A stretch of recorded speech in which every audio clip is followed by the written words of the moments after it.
Israel மற்றும் Lebanon நாடுகள் 10 நாட்கள் போர் நிறுத்தத்திற்கு உடன்பட்டுள்ளதாக அமெரிக்க அதிபர் டொனால்ட் ட்ரம்ப் அறிவித்துள்ளது கவனம் பெற்று வருகிறது.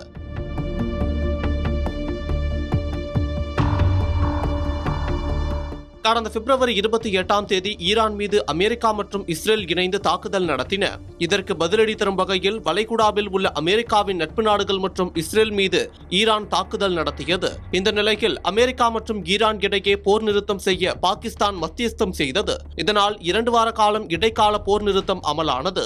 இருப்பினும் இஸ்ரேல் லெபனான் மீது தொடர்ந்து கடுமையான தாக்குதலை நடத்தி வந்தது. இஸ்ரேல் லெபனான் மீதான தாக்குதலை நிறுத்த வேண்டும் என ஈரான் வலியுறுத்தியது. இந்த நிலையில் இஸ்ரேல் மற்றும் லெபனான் நாடுகள் 10 நாட்கள் போர் நிறுத்தத்திற்கு உடன்பட்டுள்ளதாக அமெரிக்க அதிபர் டொனால்ட் ட்ரம்ப் தெரிவித்துள்ளார். இது குறித்து ட்ரம்ப் தனது ட்ரூத் சோஷியல் பக்கத்தில் தெரிவித்திருப்பதாவது: லெபனான் அதிபர் ஜோசப் ஆன் மற்றும் இஸ்ரேல் பிரதமர் நெதன்யாகு ஆகியோருடன் மிக சிறந்த உரையாடல்களை மேற்கொண்டேன். தங்கள் நாடுகளுக்கு இடையே அமைதியை நிலைநாட்டும் வகையில் இன்று முதல் 10 நாட்கள் போர் நிறுத்தத்தை தொடங்க இந்த இரு தலைவர்களும் ஒப்புக்கொண்டுள்ளனர். கடந்த 34 ஆண்டுகளில் முதல் முறையாக இவ்விரு நாடுகளும் வாஷிங்டன் டிசியில் எங்களது சிறப்பு வெளியுறவுத்துறை செயலாளர் மார்க்கோ ரூபியோ முன்னிலையில் சந்தித்தனர். நிரந்தர அமைதியை எட்டுவதற்காக இஸ்ரேல் மற்றும் லெபனான் நாடுகளுடன் இணைந்து செயல்பட எங்களது துணை அதிபர் ஜேடி வான்ஸ், செயலாளர் ரூபியோ மற்றும் முப்படைகளின் தலைமை தளபதி டான் கெயின் ஆகியோருக்கு உத்தரவிட்டுள்ளேன்.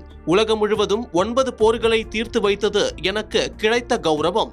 இது நான் நிறுத்திய 10வது போராக அமையும். எனவே இதை செய்து முடிப்போம். இவ்வாறு ட்ரம்ப் தெரிவித்துள்ளார். மற்றொரு பதிவில் ட்ரம்ப் இஸ்ரேல் பிரதமர் நெதன்யாகு மற்றும் லெபனான் அதிபர் ஜோசப் ஆன் ஆகியோரை வெள்ளை மாளிகைக்கு அழைக்க உள்ளேன். 1983ஆம் ஆண்டிற்கு பிறகு இஸ்ரேல் மற்றும் லெபனான் நாடுகளுக்கு இடையே நடைபெறும் முதல் அர்த்தமுள்ள பேச்சுவார்த்தையாக இது இருக்கும். இரு தரப்புமே அமைதியை விரும்புகின்றன. அது மிக விரைவில் நடக்கும் என்று நான் நம்புகிறேன் என்று தெரிவித்துள்ளார். ஈரான் மற்றும் அமெரிக்கா இஸ்ரேல் இடையேயான போர் நிறுத்தம் அமலில் உள்ள நிலையில் இஸ்ரேல் மற்றும் லெபனான் இடையேயான போர் 10 நாட்களுக்கு நிறுத்தி வைக்கப்பட்டுள்ளது உலக நாட்டு தலைவர்கள் இடையே வரவேற்பை பெற்று வருகிறது.